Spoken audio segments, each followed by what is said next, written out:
En este video hablaremos de los métodos numéricos en transferencia de calor.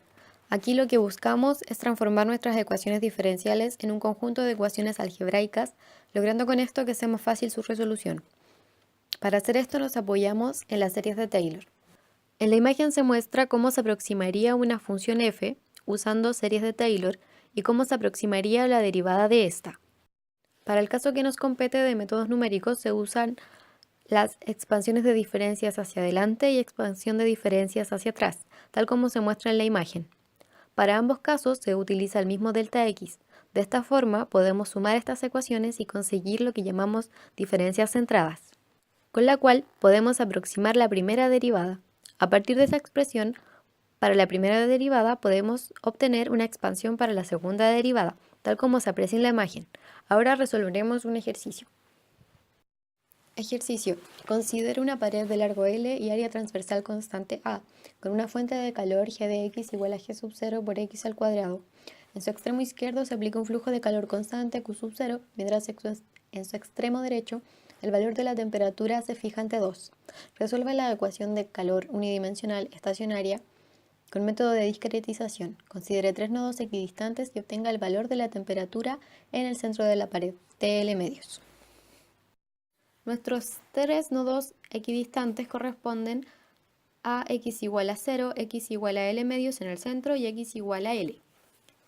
La ecuación gobernante en este caso, estacionario y con generación, corresponde a la segunda derivada de la temperatura con respecto a x igualado a menos la generación que depende de x dividido la conductividad K. Vamos a utilizar diferencias centradas para aproximar esta segunda derivada, la cual se expresa como la temperatura de x más delta x más la temperatura de x menos delta x menos 2 veces la temperatura de x dividido delta x al cuadrado. El primer término corresponde a la temperatura a la derecha de la placa, es decir, T2. El segundo término a la temperatura en la izquierda, donde tenemos un flujo de calor.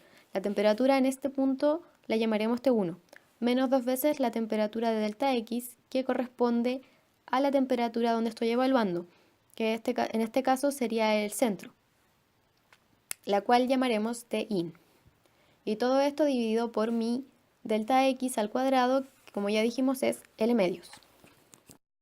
Reemplazando estos valores en nuestra ecuación gobernante, nos queda la ecuación 1.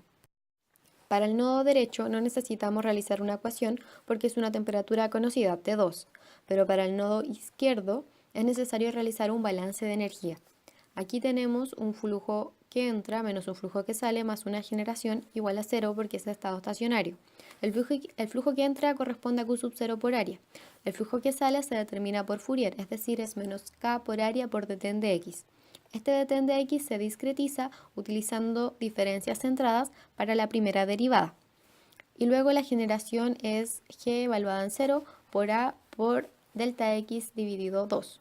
Simplificando y despejando esto nos queda la ecuación 2 para T1.